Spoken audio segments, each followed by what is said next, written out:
Hi, everybody. Welcome to the Stats for the Masses webinar, How to Be More Consistent, overview of statistical reliability. I want to tell you a little bit about us. In these webinars that we host. Statistics can be a difficult subject for even seasoned researchers. So often textbooks, classes, training programs, they're great sometimes, but sometimes they make things even more confusing. So my goal with these Stats for the Masses webinars and for even Omega Statistics as a company is to inform and educate about the statistical concepts in layman's terms whenever possible. You know, sometimes that's not easy. I try to do my best so that everyone can see the elegance and usefulness of statistics. I just love statistics. So these webinars are always free and recorded. So if you can't make it to the live recording, to the live meeting, you can always review it later. Usually about a week later, I'll send out the slides and a recording. And you can go to the webinar page of the Omega Statistics website and see any of the past offerings I've had. We have quite a few up there now. We also have Omega Statistics YouTube channel, so you can go there. So here's some more information about me. I basically work mostly in the space of dissertation research and helping people on dissertations and clinical research. So you'll see, and I do some social sciences, but I'm a private practice statistician, so I do just about everything. So here's some of the things that I do, and you can just read through that on your own time. I want to go ahead and get started. So here's our quote for today. Statistics is the main of all inaccurate studies. It was Edmond de Goncourt, and he lived in the 1800s. He was a French writer. He was a literary critic. He was an art critic. He was a critic, obviously, if he's saying things like that, right?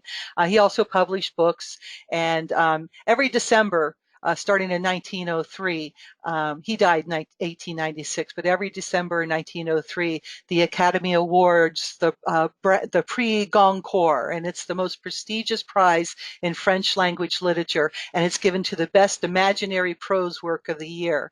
Another quote that he is known to have said that I like very much is a painting in a museum, here's more ridiculous options, or no, a painting in a museum, here's more ridiculous opinions than anything else in the world, which I think is pretty funny. It's probably true.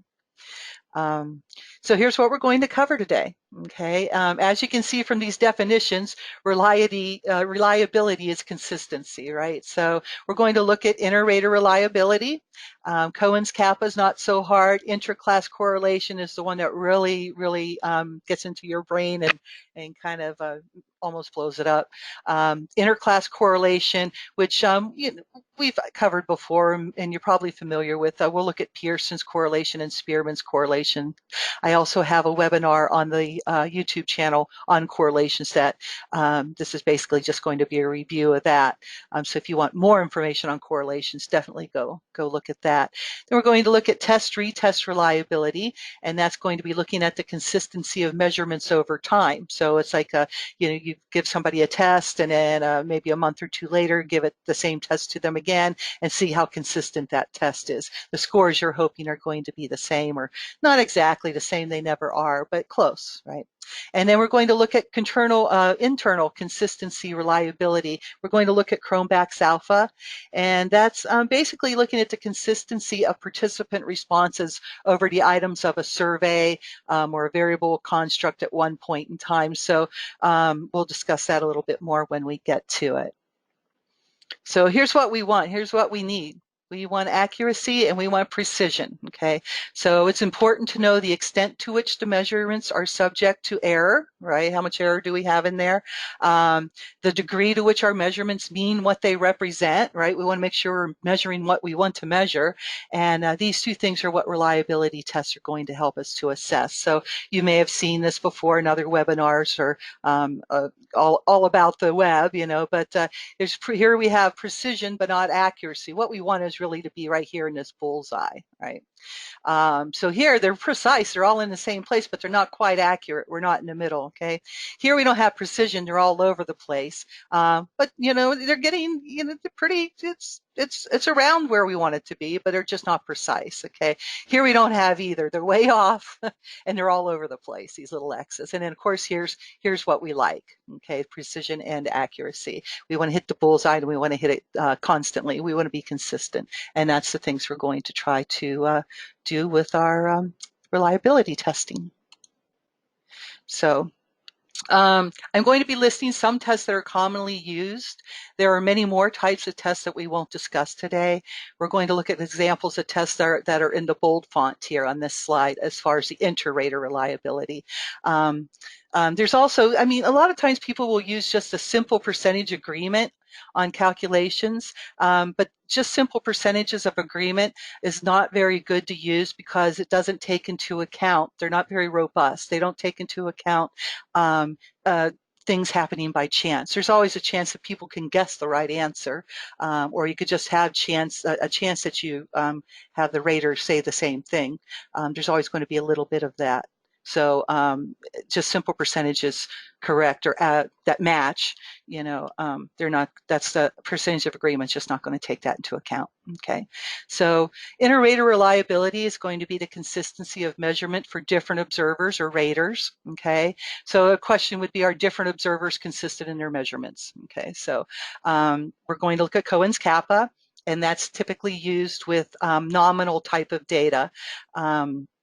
You know, categorical type of data. Okay, and then these are all just little offshoots of it we're not going to cover today. This one here's Krippendorf's is actually very intensive, computer intensive to do for the most part, but you can look these up. And then correlations also will assess the inter-rater reliability. So we're going to look at the intraclass correlation, the ICC, and then we're going to look at Spearman's and Pearson's too. Yes, and somebody did ask, Jerry asked if there's a handout for the webinar. There is. You will get it whenever I send the recording. I kind of work on these sometimes until the last minute, so you'll get it whenever I send the recording. So first, let's look at Cohen's Kappa. The formula on this slide is for two raters. I'm trying to keep it simple today. A lot of these you can, you know, expand to many raters, except for correlations are usually two things. Like you're looking at two variables. But for most of the other ones, you can use more than two raters. But on here, we're going to look at it for two. Okay, so the formula here will have a variation if there's more to two, but it's best to use software when you have more than two raters or two items. And you can even use software for this, and I'll show you in a minute in SPSS. But the formula for this one's pretty easy. Note that the guidelines on the slide might be insufficient for health-related research and tests. Like items like pathology readings and exam findings they're often judged subjectively. So while an inter-rater agreement of 0.4 might be okay, right here, this might be okay for a survey. It's generally too low for something like a cancer screening. Okay, you want a lot more. Agreement. Okay, you don't want to just say 0.40. Oh, that's okay. Okay, so you know, as such, you'll generally want a higher level for acceptable inter-rater reliability when it comes to health outcomes. Okay, so here's our formula. Okay, so we have the Kappa statistic is going to be the relative observed agreement among the raters, and then we're going to subtract the hypothetical probability of chance agreement, and then 1 minus the hypothetical probability, and then you can also put it this way too. Okay, so I'll show you a little example. So, well, first there's 5 assumptions we should go over. Okay, first one is the response or the judgment that is made by your two raters needs to be measured on a nominal scale. So it's either ordinal or nominal variable. The categories need to be mutually exclusive. So for example, two raters could be assessing whether a patient's mole was normal or suspicious. Okay, maybe they're doing a cancer screening. So there's 2 categories there. Or whether the quality of service provided by customer service agent was above average, average, below average, right? So there's 3 categories there.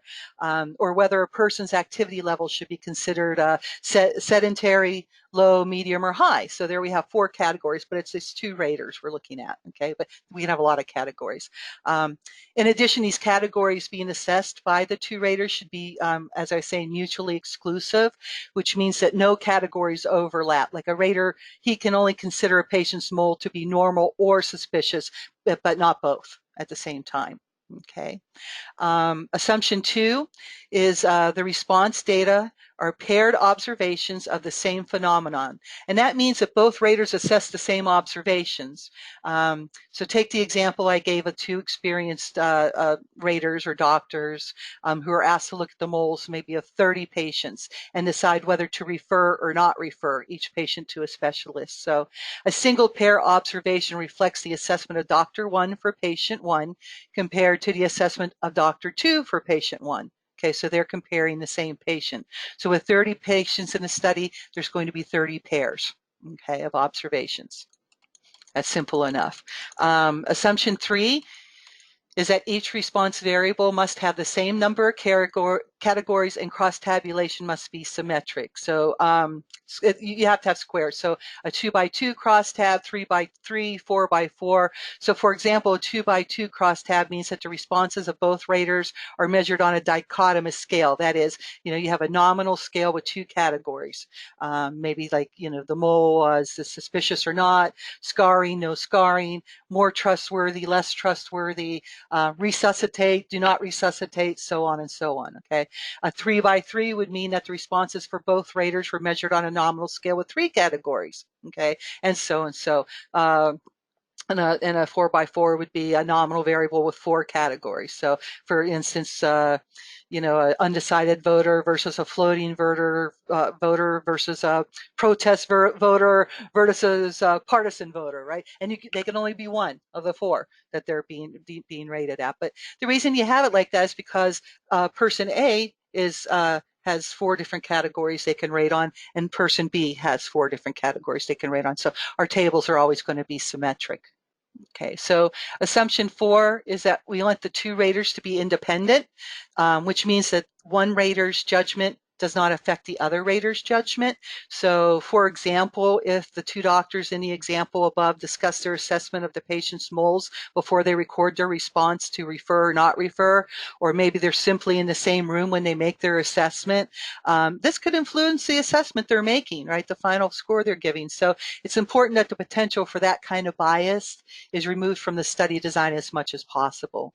And basically you would want that for almost any kind of reliability ratings we're looking at, not just for Cohen's Kappa.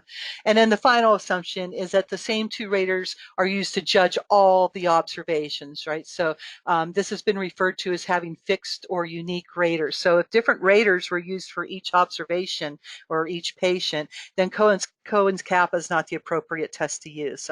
However, in that case, you could use Fleiss's Kappa instead. It allows for randomly chosen raters for each observation, but in this case, we want the 2 raters to rate every patient. Okay, we don't want to bring in different raters. Okay, so here's an example, okay, and I borrowed it from the Statistics How-To website up here. So the following hypothetical data comes from a medical test where there's 2 radiographers and they rated 50 images for needing further study. So the researchers were A and B, okay, and they either said yes, further study, or no further study was needed. So 20 images were rated yes by both the raters. 15 images were rated no by both the raters.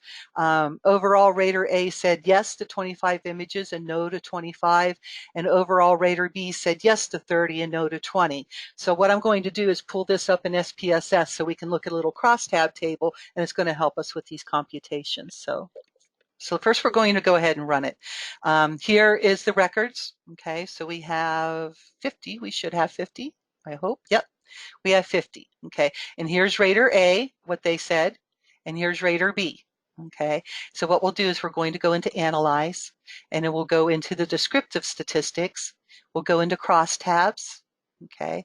And I kind of already have them in there. I put rater A in this row, and I made rater B the columns, okay? Then I'm going to go in statistics, and then right down here's Kappa, okay? So I'm going to check that. And I'll hit continue. and okay. And as simple as that. I love software. So here's our little cross tabs. Let me go ahead and get rid of the data. And here's our cross tabulation table. Here we can see we had the 50 records all together. They were 100% represented. Nobody's missing. And so here's rater A, okay, and here's where they said no, and here's where they said yes. And here's rater B, where they said no and yes. Okay, and here's the total. So if you look across here, let me see if I can go ahead and make this smaller so we can see. Okay, so if we look here, here's the yes. Yes here, and okay, and no. So here's the yes and the yes. So we want to see how many both said yes, right? So here's rater B said yes right here, and here's where rater A said yes. So where they cross is right here, 20. Okay, see if I can get my little pen to work. It's not going to work on the SPSS, I guess. Okay, so well, it's right here, if you can see the pointer. Now, 15 images were rated no by both. So here's where rater B said no, and here's where rater A said no. So right where they go, the no and a no, here's our 15. Okay, so overall, rater A said yes to 25 images and no to 25. Okay, so right here we can say here's rater A. So we go over here for the total on rater A, 25 yes, no, and 25 yes. Okay, and then rater B said yes to 30 and no to 20. And as you can see right here, we go down the columns for rater B. Here's the yes, all the yeses.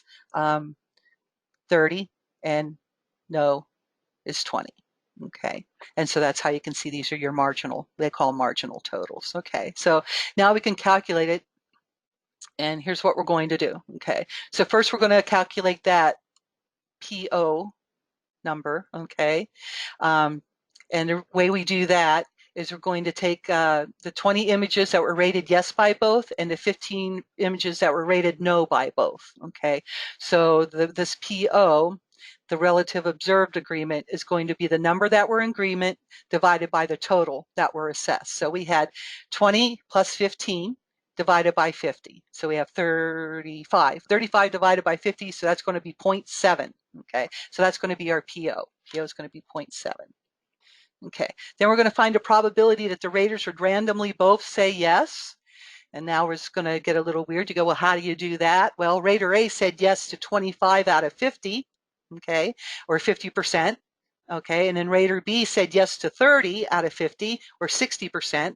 So what we're going to do is find the total probability of the raters both saying yes randomly is going to be just those two numbers multiplied together. So it'll be 0.5 times 0.6, which is going to be 0.3.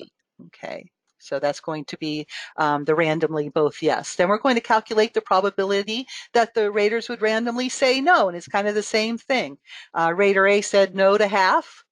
Rater B said no to 40%, which is 20 out of 50 images, right? 20 out of them, 20 out of the 50.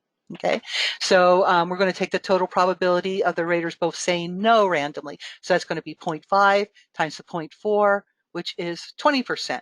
And now we're going to calculate this PE.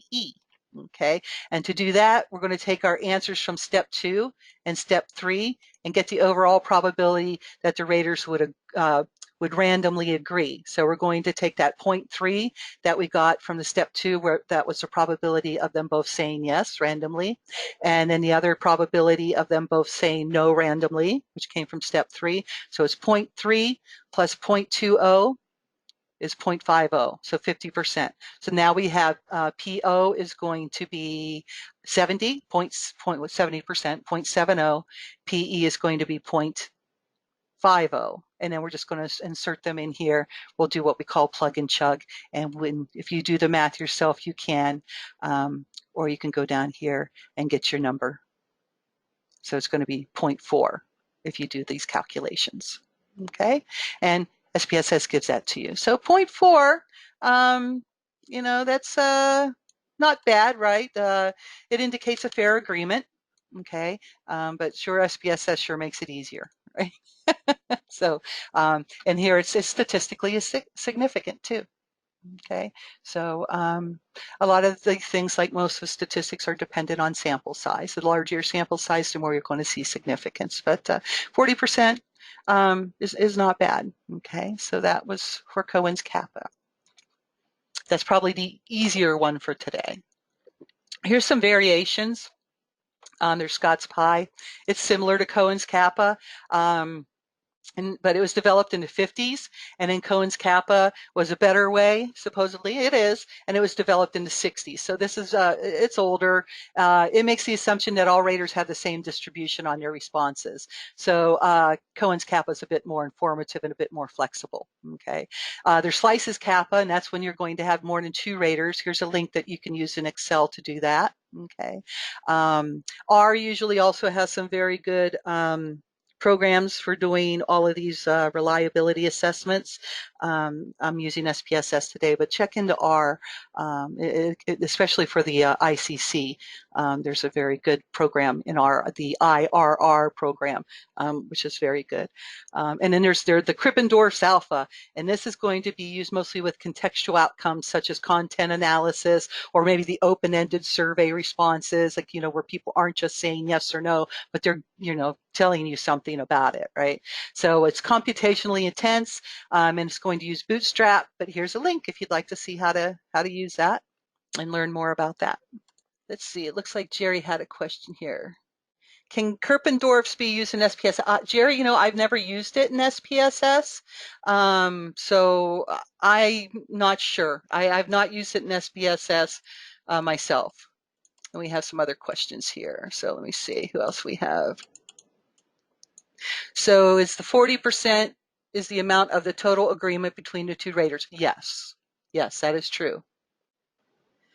Yeah, and like I said, I'm not really sure about Krippendorf's being used in SPSS. Sorry about that. Oh, somebody said it's available in Stata, so you could use it in Stata, and a couple times. So yeah, so Stata, I guess, has that option. And to tell you the truth, I don't think I've ever had to use it myself, but you know, I just know about it. You learn these things as you go. So yeah, Stata should have an option for it. Alrighty, so intraclass correlation. So this is going to measure the reliability of ratings or measurements for groups, how strongly units in the same groups are similar. The ICC ranges from 0 to 1. If it's closer to 1, that means high similarity between values in the same group. If it's a low ICC or closer to 0, it means that the values from the same group are not similar. So there are so many types of interclass correlations, and the seminal reference is Schrute and Fleiss, which is 1979. So we're going to use an example from that, from their work today, and I'll be referring to them quite a bit also today as we go through things. Okay. So sometimes it's best to illustrate things with an example. So in the image below, values from the same group are clustered fairly tightly together. So here's all our different groups, you know, 1, 2, 3, 4, 5. So we have like 20 groups, okay? But for each group, the values, they're not too spread far apart. Like you can see here, for example, group 3 on the x-axis here, on the y-axis, they're clustered somewhere between like a negative 1.3 and a, you know, maybe a negative 0.4 on the y-axis. So, and most of the groups are similarly clustered. So it gives us the entire set, if we look at it all, an ICC of 0.91, which is very close to 1, which is very good, okay? And then if we compare this to the previous graph, this one has a very, very low ICC. Actually, I don't think that should be a negative. It should just be 0. It should be just be 0.07, no 0 or no negative. It's only supposed to go from 0, okay? The values within groups are widely scattered, right? So now, I mean, now you can look, see, we have 1 here, and then we have 2 more up here. I mean, they're all over the place for all the groups, okay? So therefore, we're not getting a really good assessment group to group to group as far as the clustering. So similar to the Kappa, less than 0.4 are considered poor scores. 0.4 to 0.75 are fair to good, and if you have more than 0.75, you're doing excellent for the most part. Okay, so we have, there's things you need to kind of think about whenever you're going to use the ICC, and this is where it confuses people. Schrute and Fleiss have 6. Since then, there's like 10 different models. We're just going to concentrate on the 6 today. And it depends on the purpose of the study, the design of your study, and the types of measurements that you're taking. So usually you'll have like 2 numbers, like an ICC 1, 1-2 or 1K or 2-1, 2K, things like that. So the first number designates the model, and the second number is going to designate the form. Okay, and then we're also going to have some other one more thing that we need to look at. So first we'll look at the models. You have 3 different models. Okay, model 1, each subject's assessed by a different set of randomly selected raters. This is a pretty rare one to use, not used too often. Model 2, every subject that you're looking at is assessed by each rater, and the raters have been randomly selected. So they've been selected. They're basically like a sample of raters from a larger population of raters, right? So they're not the population of raters. Maybe you have many professors at a college, and you randomly selected some to do the rating, okay, something like that. All right. And the model 3, each subject's assessed by each rater, but the raters are the only ones we care about. Okay, so maybe everybody in the group, maybe it's a certain department in the college, right? But all the instructors in that department did a rating. Okay, so we don't care about any of the other departments, so they're not randomly selected. Okay, so those are the different types of models. Then we have the form. Okay, so do we want to calculate reliability on a single measurement or by taking the average of 2 or more measurements taken by the different raters? And the number of raters is going to be represented by K. Okay, so let's look at that a little bit more. I thought I had something here for form. Okay, maybe I just left it on there. Okay, well, here we go. So I guess we'll go into the 6 different formulas that we're going to look at. So you have your ICC of 1 and 1. So on this one, it's model 1. So each subject's assessed by a different set of randomly selected raters, and the reliability is calculated from a single measurement, and that's not used very often. Okay.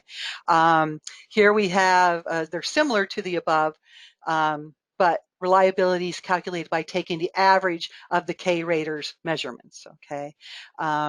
This one here, each subject's measured by each rater, okay? The raters are considered representative of a larger population, which means they're random, and reliability is calculated from a single measurement, just the one little measurement, okay?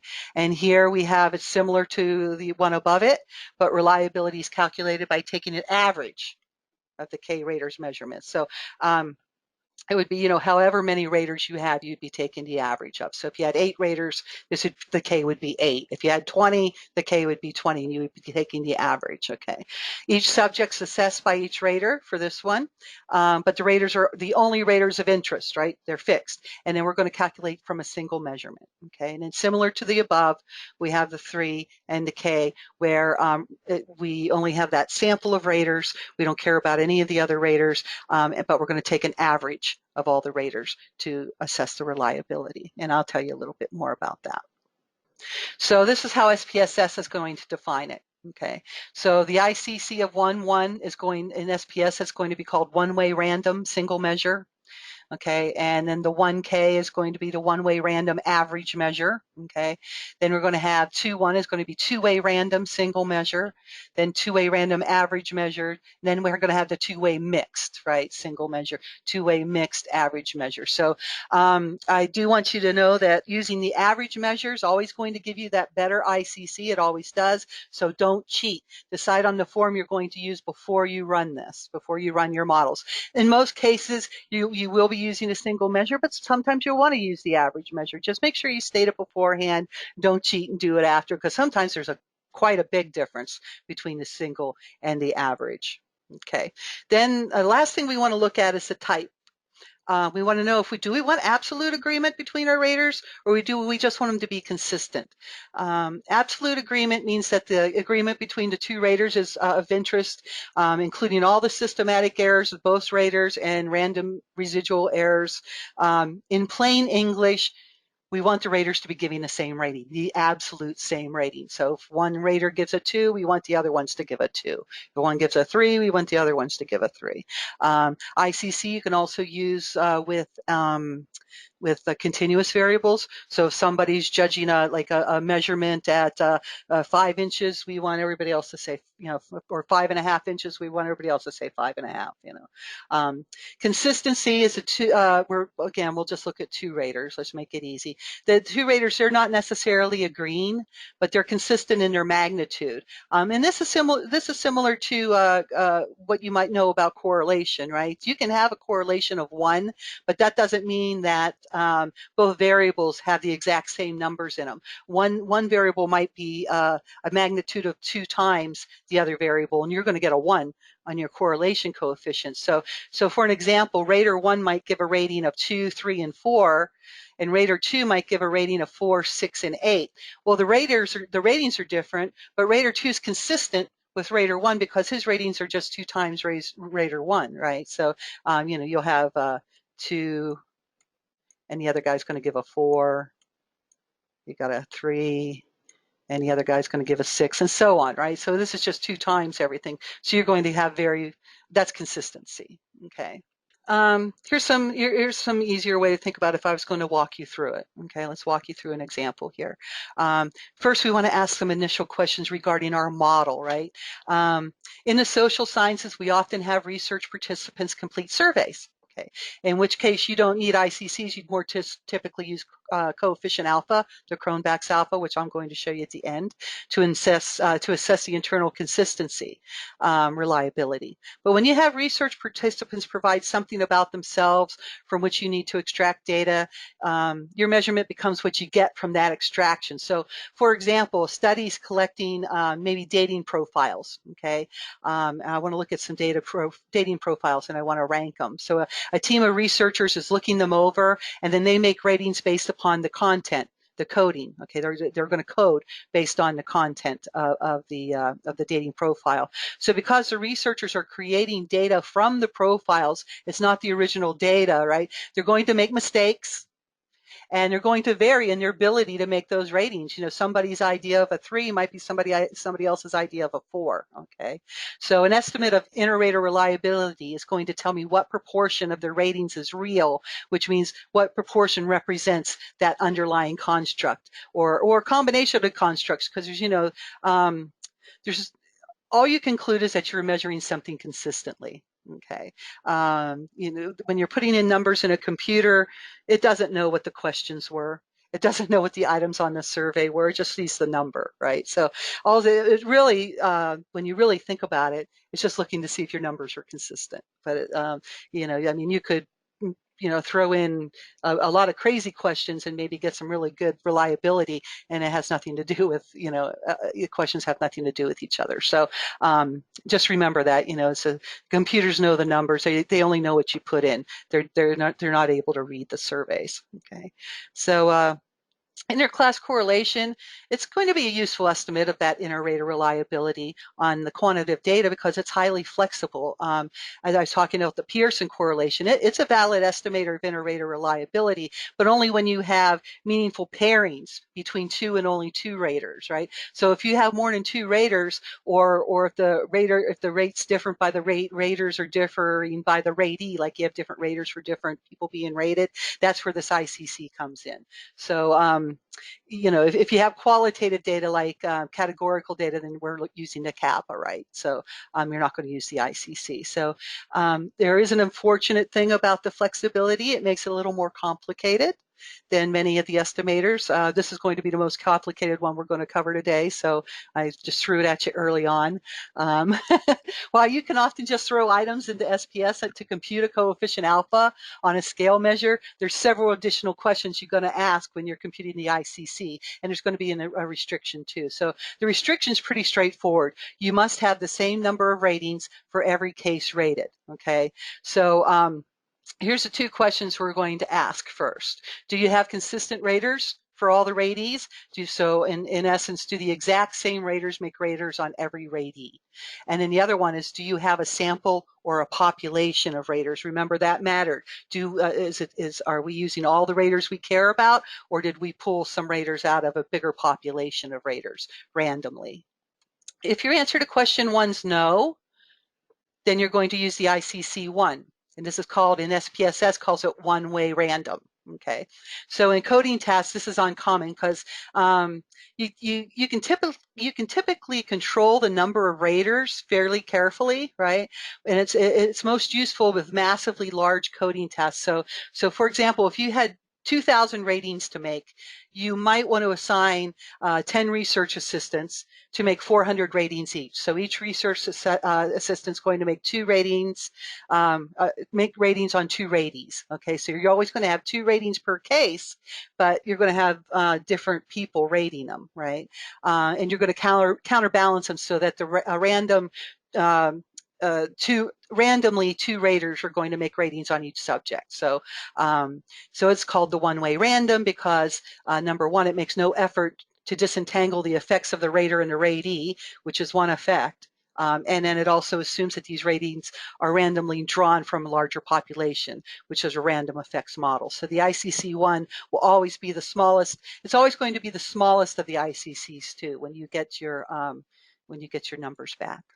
Okay, so then, like I said, that rarely happens. If you're working with big data, big surveys, yeah, you might need to do that because you don't want to have every single rater look at 2,000 things, right? So if your answer to question 1 is yes, and your answer to question 2 is a sample, which you have all the raters you care about, then you're going to have the ICC2, okay? So in SPSS, this is called two-way random.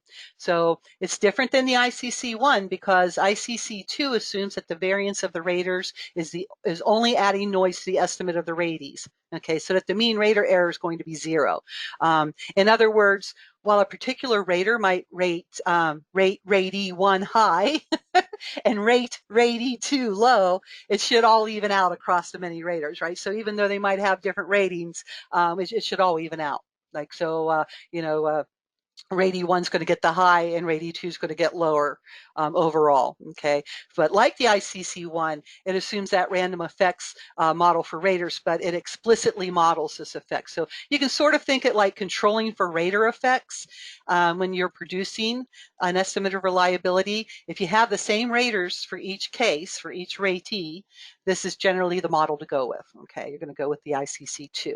Okay, this is always going to be larger than the ICC1, and it's going to be represented, like I said, in SPSS two-way random, okay, because it models both an effect of the rater and of ratee, so it's going to be modeling 2 effects, okay, and it is going to assume both are drawn randomly from larger populations, so you're going to have that random effects model, okay. Now, last one, right? We have 1, 2, we need 3, right? So if your answer to question 1 is yes, and your answer to question 2 is population, then you need the ICC3, okay? So we're going to call this two-way mixed in SPSS.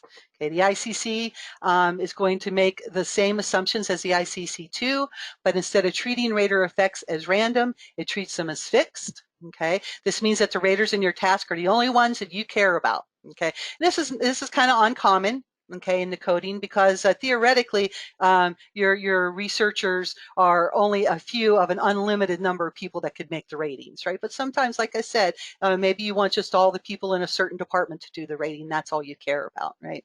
But this means that the ICC3 will also always be larger than ICC1. They all are, and typically larger than ICC2, and it's going to be represented again as the two-way mixed because it models both an effect of rater and of ratee, which is 2 effects, okay? And it's going to assume a random effect of the ratee, but a fixed effect of the rater, okay? And I have a question here. Why would it matter if you have a sample versus a population of raters? Well, like I was saying, the computer doesn't know, right? It's just the way that you need to do it. It's going to be a way that the computations are done in the ICC. I'm going to show you some formulas, and they're based on an ANOVA table, and it's just the random effects. When you have a sample of raters, you're not going to have any random effects or noise around those raters because you're including everything. It's like you're including a population, so there's not going to be any variability. Okay, but whenever you're pulling from a population of raters and you're just pulling a subset of them, then you're going to have some noise because you're not taking into account what you didn't include. Does that make sense, Jerry? Not quite. Here's an example I like to give, and it's kind of simple and it still might not work, but I always say, let's say, for instance, we want to know how many redheads there are in the United States, okay? And so I go out and I pull a sample of 3 people, okay? And I just happen to get a blonde, a brunette, and a redhead. I'm going to think that there's 33% redheads in the United States because I have just a small sample. I'm not accounting for the whole population, okay? If I went out and so there's going to be some noise around that. There's going to be some uncertainty around that, right? Because I'm not getting a really good beat on things. But if I went out and looked at every single person's hair color in the United States, I would find out that redheads are a lot more rare, and I would get a better number. And I would have no noise, no error, because I looked at every single person. Does that help? Oh, you're asking about the ratees. Why does it matter? Same reason. I mean, if you have a population of ratees, right? But we're looking at a sample or a population of raters, not ratees. So we're really caring about the raters. Yeah, the ratees are just, I mean, they're almost always going to be random. Then we're going to have a set of questions to ask. Okay, so after you determine if you want a model 1, 2, or 3, there's a second decision that you want to make. So, are you interested in the reliability of a single rater or of the mean of all the raters? So if you're coding for research, you're going to use the mean rating, okay? Because, I mean, you have all these people doing the ratings, of course you're going to use the mean. But if you're coding to determine how accurate a single person would be if they made the ratings on their own, then you're interested in the reliability of a single rater. So for an example, in a study on the dating profiles, we want to know both, right? First, we might want to ask, well, what's the reliability of our ratings? Second, we're going to ask, if one person were to make these judgments from a dating profile, how accurate would that person be? Okay, so that's when we're going to use the 1. Okay, and we're going to add the K term, which is when we're looking at means. Okay, so that K could be any number above 1, right? It could be 2, 3, 4, 5, 50, right?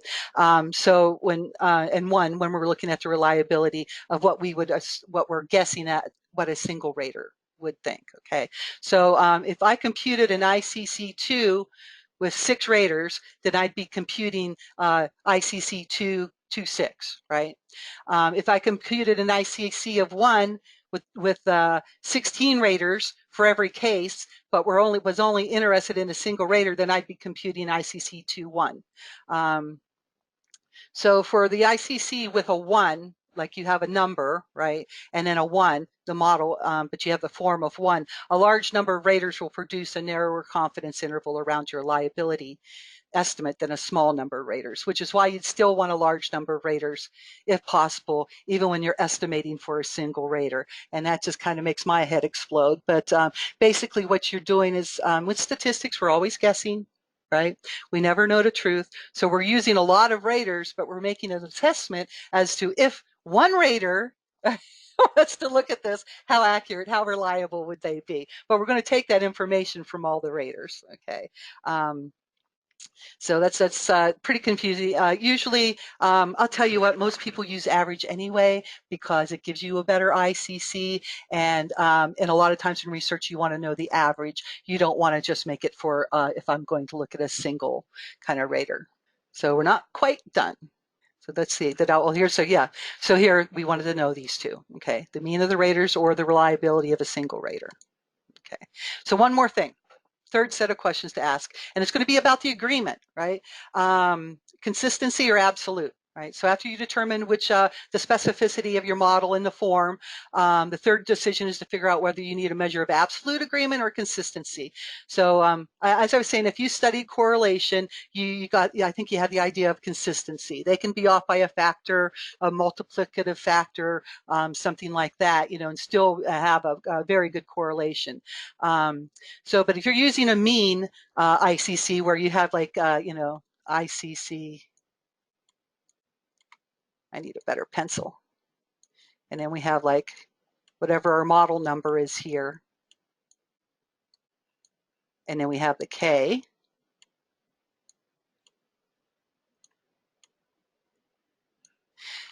Consistency is going to be typically fine.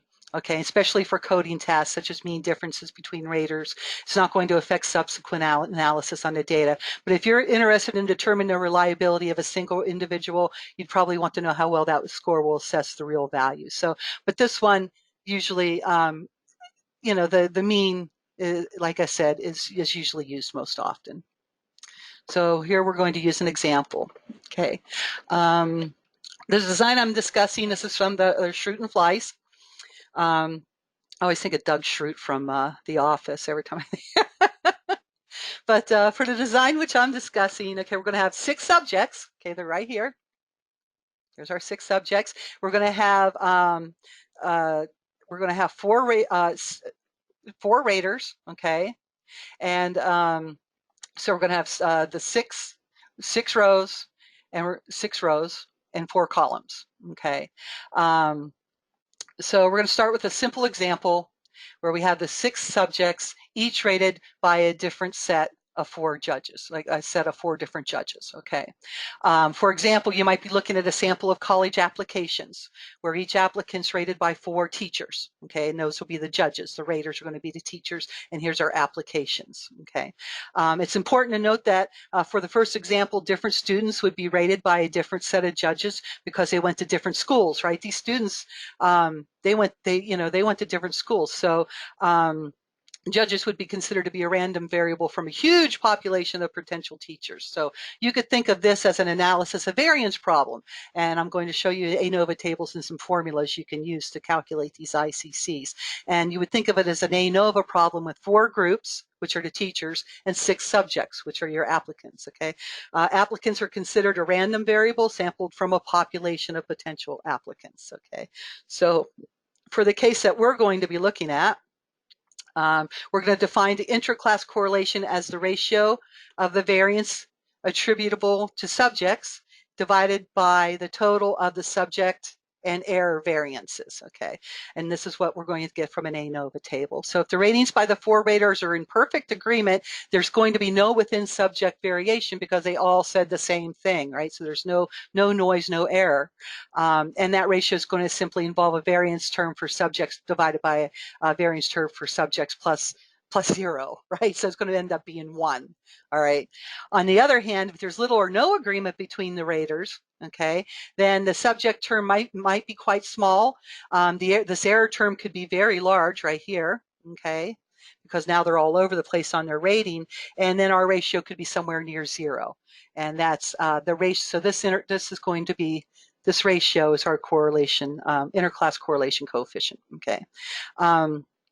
And then we're going to have it compute on a formula, and I'm going to plug in some values from the ANOVA table so we can ask for an SPSS.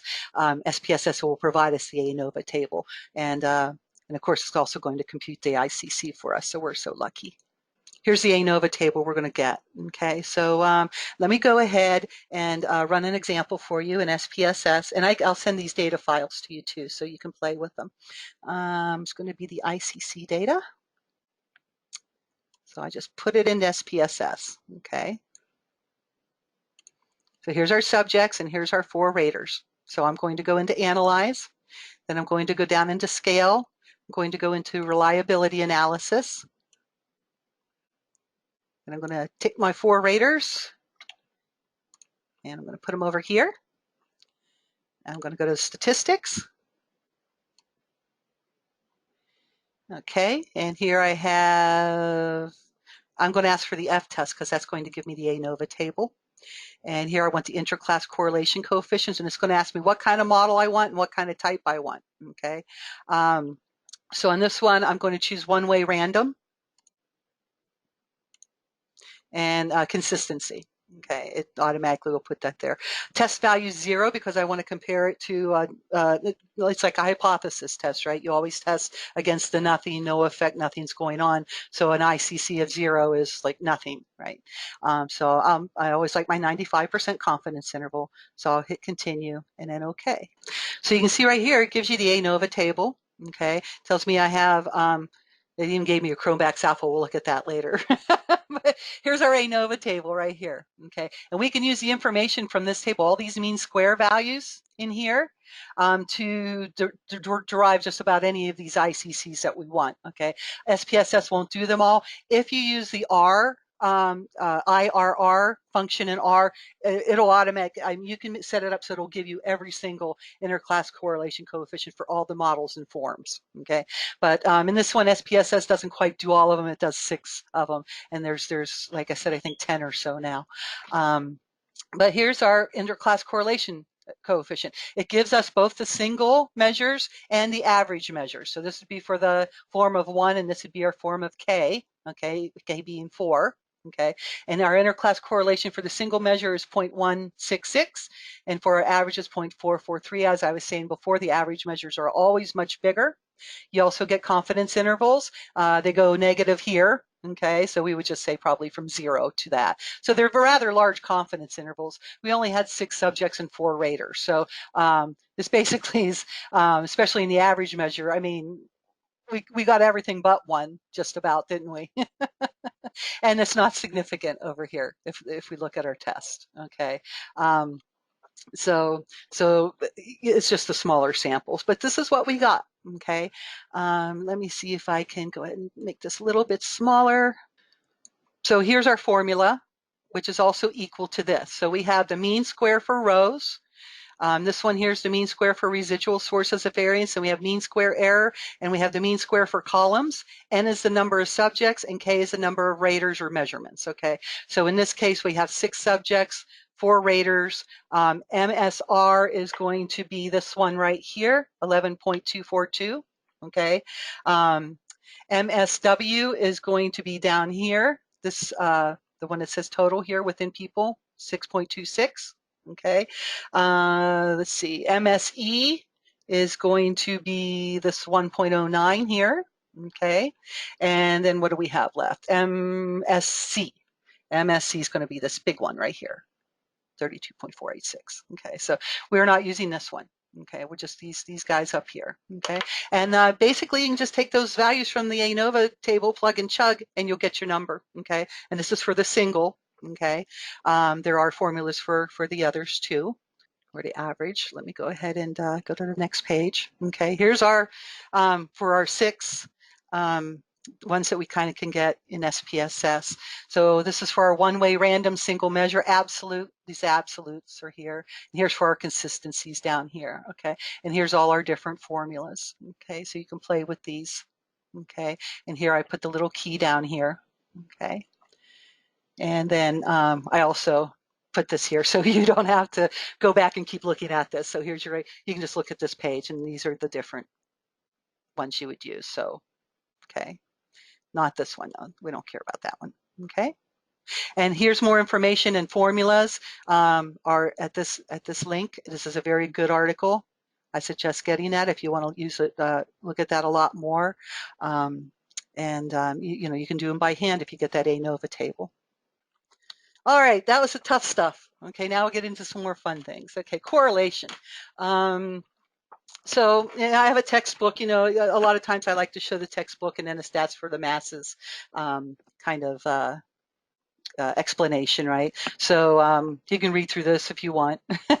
But I say correlation is a way to measure how 2 variables move together, right? Are they opposing each other or are they moving similarly? Okay. There are ways to investigate correlations between more than 2 variables, but we're not going to be looking at that today. We're only going to cover the bivariate. Okay, so we're going to just look at two variables. And this is going to relate to the test-retest we're going to go through after this. Okay, rule number 1. Correlation does not imply causation. I always say, sure it does, but it doesn't prove it, right? You'll see a lot of correlations. It sure looks like there's something going on between those variables, like one thing is causing the other, right? But they're not. Sometimes it's just what we call a spurious correlation. But it sure looks like it's implying it, but we don't really prove anything in research, right? So I always say, you know, sure, it looks like it implies it, but it doesn't prove anything. Even when you do an experimental design, which is the best gold standard design you can do, you're not proving anything. You're suggesting things, supporting things, but you never prove, right? Here's some reasons why we can't make that step. In a correlational study, the researcher usually does not randomly assign people or other units to measurement, right? They're usually a convenience sample, something like that. In a correlational study, the researcher doesn't perform a manipulation, right? So he or she's only observing and measuring an outcome or a phenomenon. He's not randomizing, say, people into two groups and then doing an experimental treatment on one and using the other group as the control, right? So we're not doing that. We're looking at maybe a survey or something like that at one point in time of everybody. Okay, so correlation really is descriptive rather than an experimental technique. Here's how correlations look. Correlations go from -1 to 1. Okay, 1 is a perfect correlation, and -1 is also a perfect correlation, just different directions. Okay, here's 1. This is a perfect positive, also called direct correlation. Here would be the one variable on the x-axis and another variable score on the y-axis, and then you would plot them. Okay, what this is saying is that as variables scores go up on the x, the scores are also going up on the y. So they're moving in a like manner, and they're lining up totally on a line. So they're perfectly correlated. Okay, my line's not, but those are. Here's a correlation of 0.8. Okay, it's positive. It's going in a positive direction. Still, when the x variable goes up, so does the y variable, but they're a little bit more scattered. Okay, here's a low positive correlation. It's a 0.3. It's a little more scattered, but you can kind of still see a line going up. Okay, here's one, no correlation. They're just all over the place. I don't see any lines in there, right? Then we have a low negative, okay, which is a negative 0.03, and this is also called indirect. And what this is happening is here, as scores are higher on your x variable, they're lower on your y, right? See right here, it's kind of high on the x, but it's way down here on the y, okay? And when they're low on the x, they're high on the y, like right here. Okay, he's very low on x. He's way down here, but on the y, he's way up here. Okay, so that's negative. They're just moving in opposite directions. So here's a higher negative correlation of a negative 0.8, and then of course here it is perfectly. Okay, so that's how they run. Here's some examples of why correlation does not imply causation. I just like to show, these are some of my fun ones to show. Here's one that says the number of pirates are increasing or causing global average temperature to increase. There's an association there. Global average temperature is going up, and so are the number of pirates. Okay, so the number of pirates. Actually, this is backwards. This is saying as the number of pirates go down. This is a bad graph. But it's saying somehow there's a correlation here, right? Here's the different years. Okay. Here's a number of pirates. Actually, this should be showing a negative correlation. We should have this guy should be down here. So that's awful. So let's not look at that one. What happened with that? You take out the pirate. Let me make a note. Take out pirates. Okay, let's look at another one. All right, here's a good one. Okay, autism is increasing with organic food sales. Okay, here we have a correlation coefficient of 0.99. That's almost 1, right? Here's the year. Okay, so over the years we've tracked these things. Here's sales in millions of the organic food, or the little pink squares. And here's individuals diagnosed with autism, going from low to high. There are these little triangles. So it looks like over time more people were diagnosed with autism, and organic food sales went up first. But it's not a cause. Organic food is not causing autism, right? It's just an association, because people are being more often diagnosed with autism now, right? Because there's the spectrum now. So there's lower degrees of it and higher degrees of it. So you're getting more of the diagnosis, and that's also kind of the problem where people are, like the anti-vaxxers, are saying that vaccines are causing autism. It's kind of like a correlation, right? We just give more vaccines now, right? Over the last 50, 60 years, children are getting more vaccines, and also the prevalence of autism has increased because we've changed the criteria for it. Okay, so again, the organic food did not cause autism. And here's my favorite one. The advent of Facebook canceled out the cholesterol lowering effects of Justin Bieber. Okay, so here we have the years. Okay, here's men and women, and here's cholesterol levels. They were very, very high in 1986. Okay, and then about 1990, they're about the same. Then they dropped, right? And then they're they kind of stayed low, and then Justin Bieber was born, and then they kept dropping off. Oh boy, he really helped the cholesterol go down. But then Facebook came, and now they're starting to go up again. Okay, so yeah, that's very convoluted, but there are a lot of these are from this website, and he has quite a few on there, and they're pretty funny. But just so you know, that's a good. It does not apply causation. So that's that spurious relationship that I was talking about. In many cases, correlation is caused by the presence of another lurking or latent variable that we didn't even look at, right? We're only looking at two variables. There could be another variable causing whatever's happening to happen, okay? So it's because of the lack of controlling, we haven't included that lurking variable that we cannot imply causation in a correlation, okay? So why use it?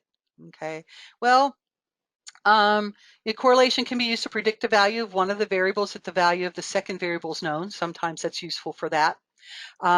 We can use correlation to investigate validity of a new test, which I will show you with the test-retest reliability. It's always used in that very well. Okay, or you can test it on a new instrument that you've developed with a tried and true instrument. Maybe you think you have a better mousetrap.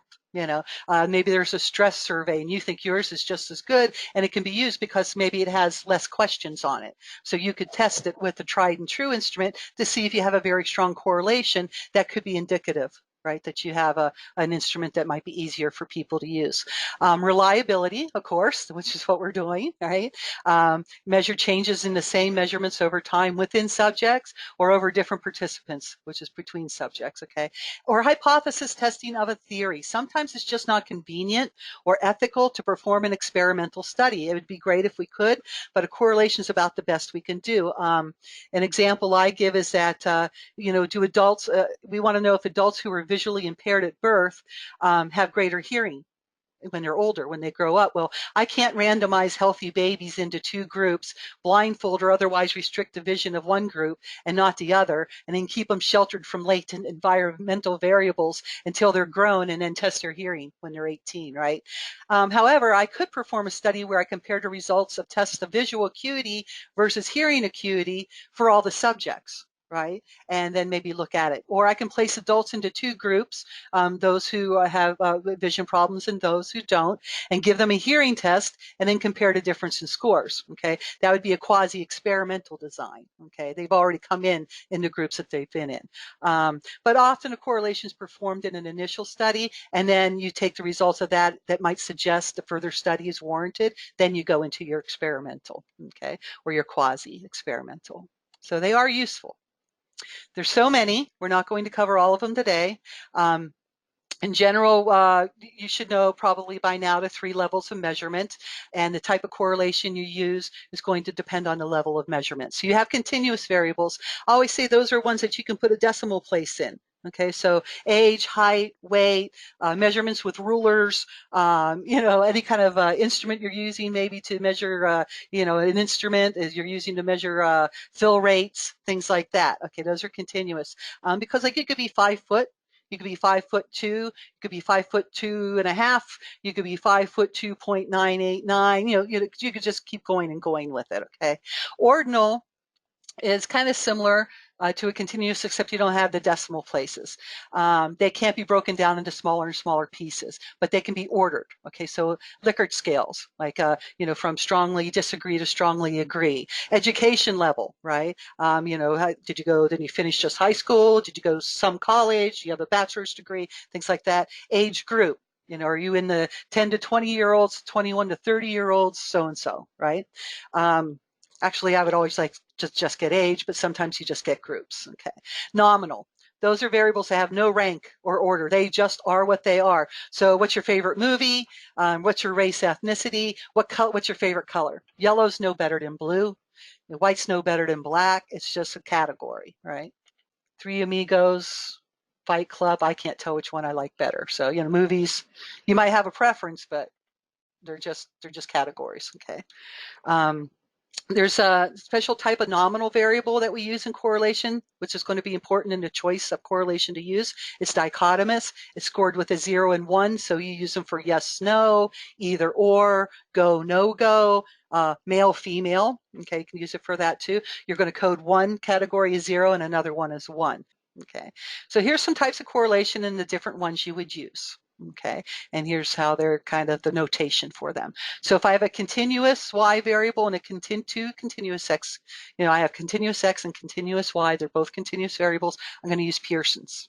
Okay, if I have a continuous y variable and an ordinal x, then I'm going to use this biserial. Okay, as you can see, these kind of if same thing. If I have a continuous x and an ordinal y, I'm going to use the biserial. So you can see it's a matrix, right?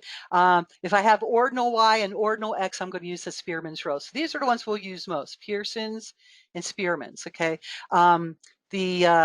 The phi correlation is exactly the same, computed exactly the same as a Pearson's. Point biserial is basically computed exactly as a Pearson's. A lot of them are computed exactly as a Pearson's, but they're just a lot of things are taken out of the computations because they go to 0. And then a Spearman's row would be used for your ordinal. So if they just have a lot of different names. I always say statisticians like to have 5 names for the same thing, so we just like to, we don't do it to confuse people. We just play in everybody's backyard and everybody has their own way of doing things, I have dinner at one person's house, they have different rules than at another person's house. And as I was saying, many correlations in that table are special cases of the Pearson's. We won't run through all the mathematics and proofs today, but you can Google formulas, derive them for yourself. Special cases of the Pearson include all of these. Like I was saying, phi is exactly the same. We just cancel a lot of things out. Okay. There are correlations that you can use with nominal data, truly nominal, but not the dichotomous. Okay, like the colors, race, ethnicity, just categories. Rather than the correlations, because they're not strictly derived from Pearson's, right? There's no rankings, there's no numbers necessarily, just counts of how many times you saw this and that. So we have Pearson's contingency coefficient, Kramer's V, Goodman and Kruskal lambda coefficient. Favored is the chi-square test of independence when you have 2 strictly nominal, or you can even have more than 2, right? And not dichotomous variables, okay? And Fisher's is another one, Fisher's exact test. So here's some formulas. It's just basically the amount that x and y vary together, which is our covariance, divided by the amount that x and y vary separately. Here's our formulas. Here's a simplification. You can use z-scores, okay, which is very nice. Just sum up the z-scores for your x's and y's, okay, and just divide it by the number of things you saw, number of records, okay. Again, computers do it for you, so I'm not going to run through all that today. Correlation is an effect size, so just like the other numbers we've seen, they do have strengths of association. According to Cohen, Jacob Cohen, weak is a magnitude of 0.1 to 0.29. A moderate correlation is 0.3 to 0.49, and strong is magnitude of 0.5 to 1. Right, and that's plus or minus in either direction. It's either whether it's positive or negative, but the magnitude of it's what matters. Okay. So I have a webinar from February 14, the gygo-nomos, and we had a biofeedback as a stress relief technique, and we had 112 participants. They were divided into 2 groups. We had an experimental group who were given biofeedback. There were 51 in that group, and then we had a control group who were not given biofeedback, and there were 61 in that group. Okay, we had a perceived stress scale, and it was used to assess the participant stress levels before and after a training intervention, and then we also got age, gender, ethnicity, and some other information. And then here's how the things were scored. Age was continuous, okay. We had a post-test score, it's continuous. It's a score after the biofeedback time. Education level, that was ordinal, high school, college, or college graduate, okay, 1, 2, or 3. Then we had gender, and this is our dichotomous, right? We made males 0 and females were 1. Okay, and then participant group, that was dichotomous. So we made the control 0 and experimental 1. A lot of times when you have these dichotomous variables, you want to kind of make whatever you care about a 1. I want to know if biofeedback was useful. So I'm going to make experimental 1, and any comparisons I'm going to make are in reference to the control group. In this case, I just used females as 1. I just did it arbitrary. But any kind of things that come out on gender, it's going to be for the females when compared to the males. Okay, so anything that's coded as 0 is a reference group. We call it a referent. Okay, let's look at a table and I'll show you. So here's our correlation table. They're matrix. You see the ones going down here on the diagonal because age is correlated with age exactly, positively 1, right? Because it's the same variable, right? And the same thing. Here's our score at time 2, and here's our score at time 2. Again, it's a 1, right? Here's the number of records we had, 112 altogether, okay? And then these are our correlation coefficients. You can see the symmetry, okay? So you really only have to look at the top or the bottom because the same numbers. If I was to fold this on that diagonal, you can see here's gender with age is 0.022, and here's down here is age with gender, 0.022. We just follow the rows and the columns, okay? So let's see what we have here. We have a negative, pretty strong negative. Remember, anything over a 0.5 is considered strong. It's strong and negative. So the group they were in versus the score at time 2. So the control group was coded as 0. Okay, so those are the ones that are kind of hard to interpret because you go, okay, in reference to what? So what this is saying is since the control group was coded as 0 and the experimental group was coded as 1, and this is a score at time 2, and we wanted lower scores to mean less stress, right? So what this is saying is that the experimental group had their scores went down compared to the control group at time 2, which is what we want. Right? We want we want the scores to go down compared to the control. So it was a negative correlation. As the controls went up, the treatment went down. Okay. Something a little bit easier here. How about education level and the score at time 2? That's a negative 0.871. Okay. What this is saying is that the scores at time 2 moved in the opposite direction of education level. So what this is saying is people, as they get higher education, get lower stress scores.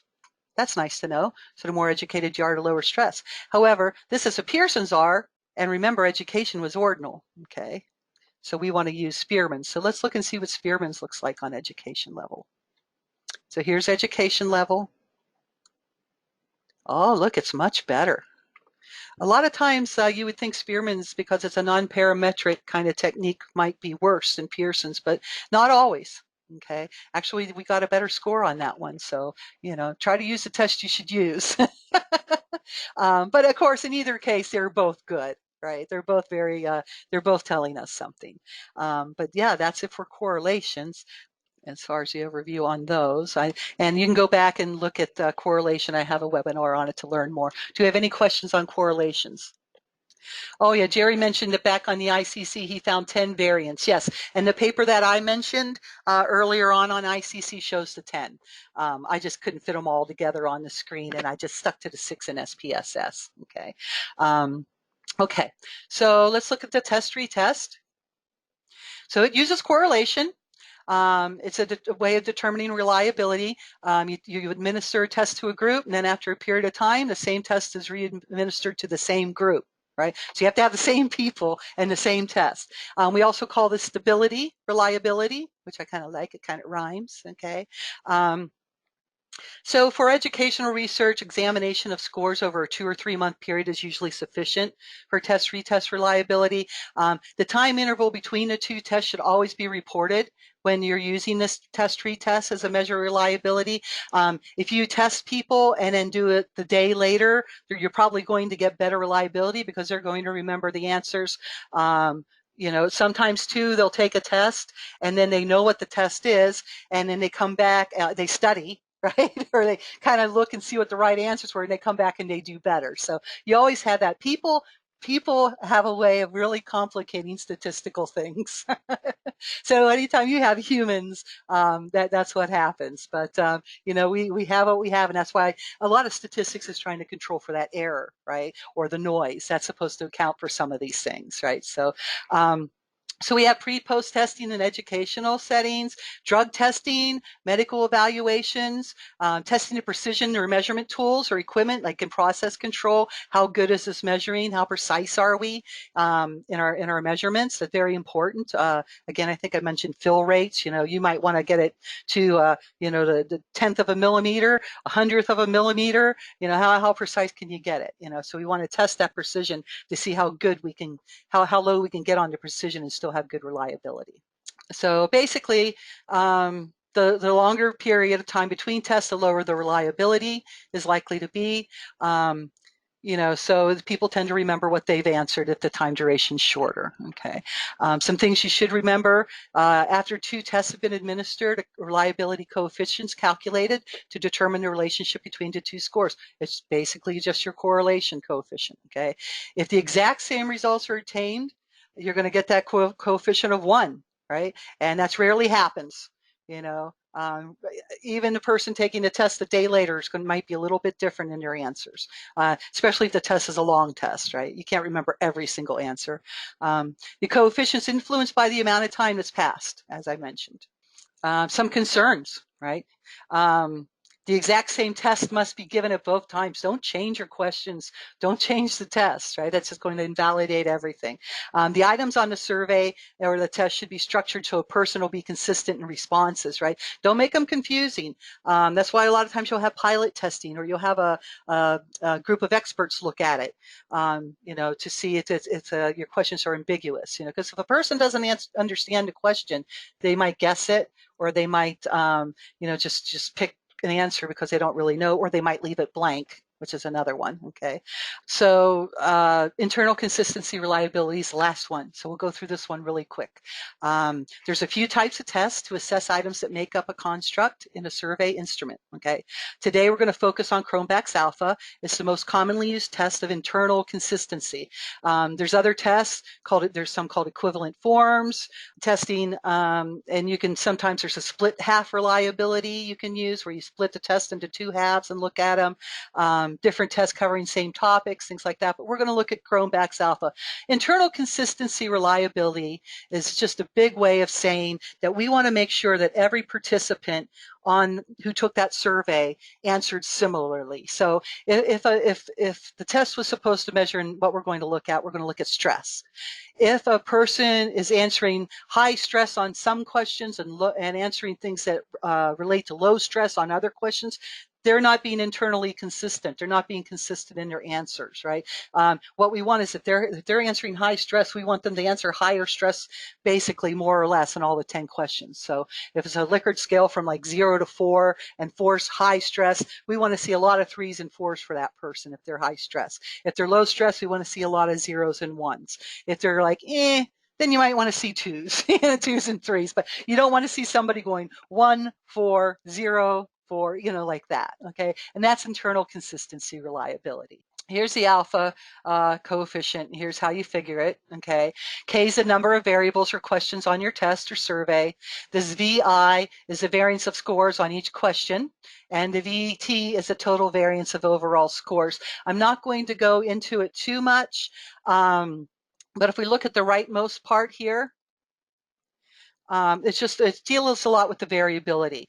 The structure of the variance of any linear combination is a sum of variances of the individual variables, okay, and double sum of covariances between the variables. So if the intercorrelation between the variances is low, the test is not homogeneous, and the variance of the linear combination is composed mainly from the sum of the variances of the individuals, okay, the variables for the individuals. So if the intercorrelation is 0, the total variance is equal to the sum of the variances of the individual variables. So this part gives us the information of how much total variance is attributed to the sum of individual variances. Again, so it's assessing that internal consistency reliability of the people that took the test. Okay, so the value has a maximum of 1, and it represents a situation when there's no intercorrelation between the variables. So therefore, if we subtract this from 1, we get a representation of the proportion of variance that's attributed to the covariances of the individual variables. So it's a lot of stats talk, but basically high alpha is good, high alpha is caused by high variance. And this is one of the rare situations where high variance is good, because high variance in this case means you have a wide spread of scores, which means the students are easier to differentiate. Remember, because we care more about those individuals who are taking the test. Okay, if the test has the low variance, then the scores for the people who took it are close together. So unless the participants truly are close in ability, the test is not going to be useful, right? Because if everybody's scoring the same, how are you going to be able to tell who has higher stress and lower stress, right? They're all scoring the same. So is your test really assessing anything? All right, so you're hoping that you get a good mix of people then too, right? So sometimes it's dependent on who's taking the test. You know, if you have a lot of high stress people and they're all going to score high, you know, then it's not going to be a really good assessment of, you know, how good that test is. You really want to see that it's scoring low for low and high for high. Okay, so let's look at a demonstration on this, and we're going to use SPSS, and I'm going to use the perceived stress scale by Sheldon Cohen, not Jacob. Okay, so let me go ahead and show you the scale real quick. We're getting close to running out of time, but I think we can cover it. So this is the perceived stress scale. There's 10 items. Okay. For each question, it's a Likert scale. You're going to choose from the following alternatives: zeros never, and fours very often. Now look at some of the questions. So we have here, in the last month, how often have you been upset because of something that happened unexpectedly? Okay. But then we have some other question, like question 4, in the last month, how often have you felt confident about your ability to handle your personal problems?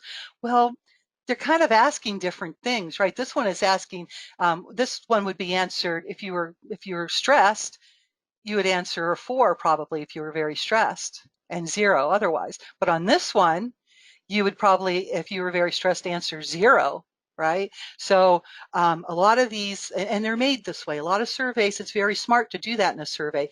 Switch it up a little bit. Have some we call it negatively worded or oppositely worded questions, because some people will, again, people, right? When you have people, they might just go through and go 4, 4, 4, 4, 4, 4. I'm done. You know, they just scored, they just gave it all 4s. Anytime I see that in a data set, it always makes me suspicious. And I typically want to remove them. I mean, because if somebody's saying 4s on everything, you know, it's kind of like, okay, and it depends on the setting. You know, if take this test for extra credit, and you know, and then you get 10 points extra credit. Okay, 4, 4, 4, 4. I'm done. You know, but oftentimes you want to keep it. But I'm also, you know, it kind of makes me leery. Okay. So what we're going to do is we have to score.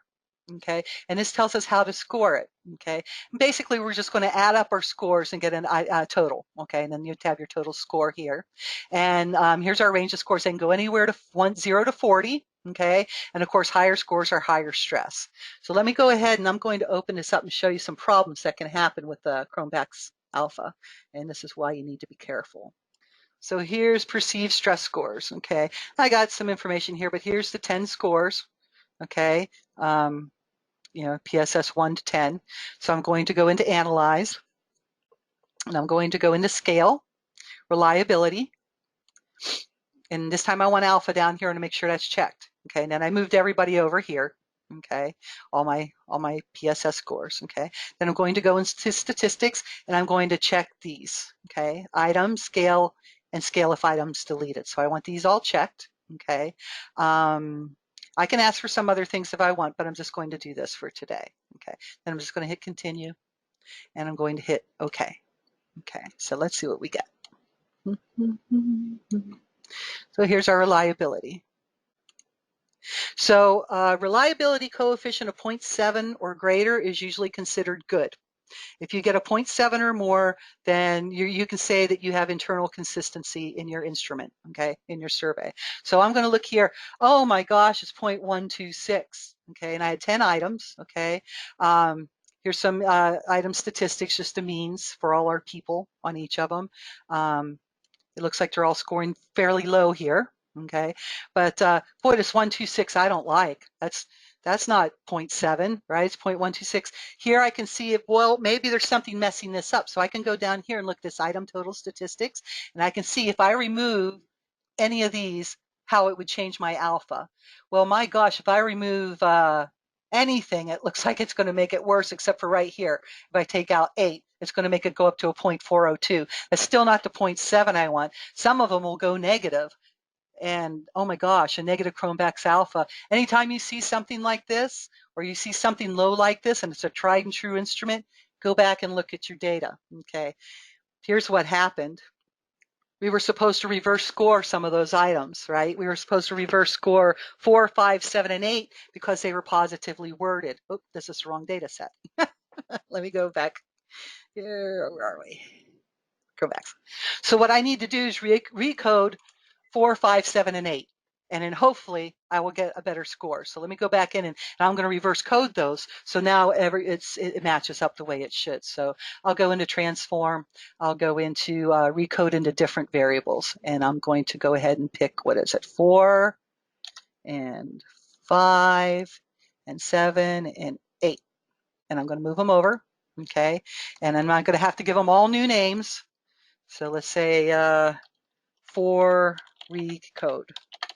Okay, and then this one we're going to call 5 recode. Okay, something like that, if I could spell it right, CODE. And then we'll click on this one, 7 recode, and then 8 recode. Okay, now I'm going to go in. I'm going to say I can hit change here. Oh, darn it, that illegal first characters, darn it. Okay, at SPSS doesn't like you to use a number. So we'll just say recode 4. And then recode. I could have done this before, but I kind of wanted to show you how to do it.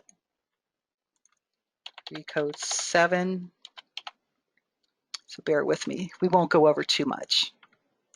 Recode 8.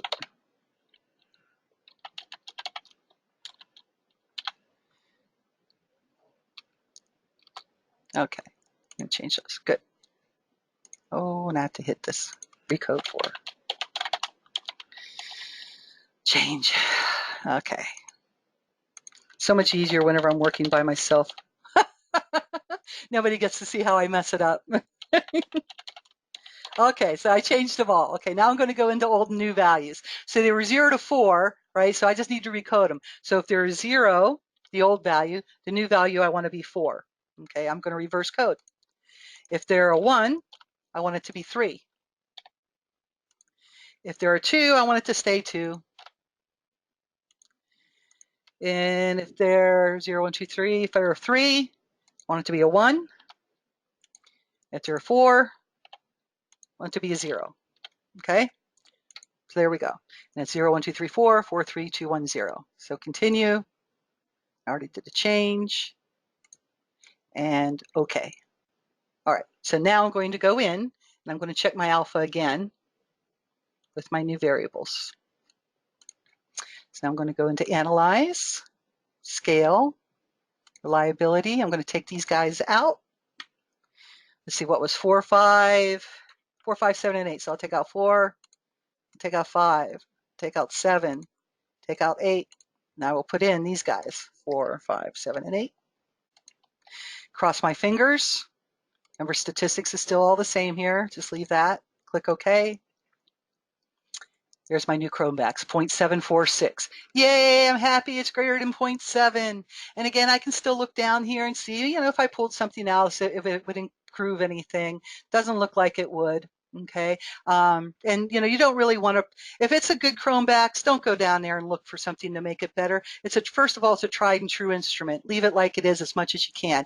Even if I get a Cronbach's alpha of 0.65, yes, it's not 0.7, but if it's a tried and true instrument, that's good enough for me. Okay, it's not set in stone. Okay, so just a few more things on the Cronbach's and then we'll be done.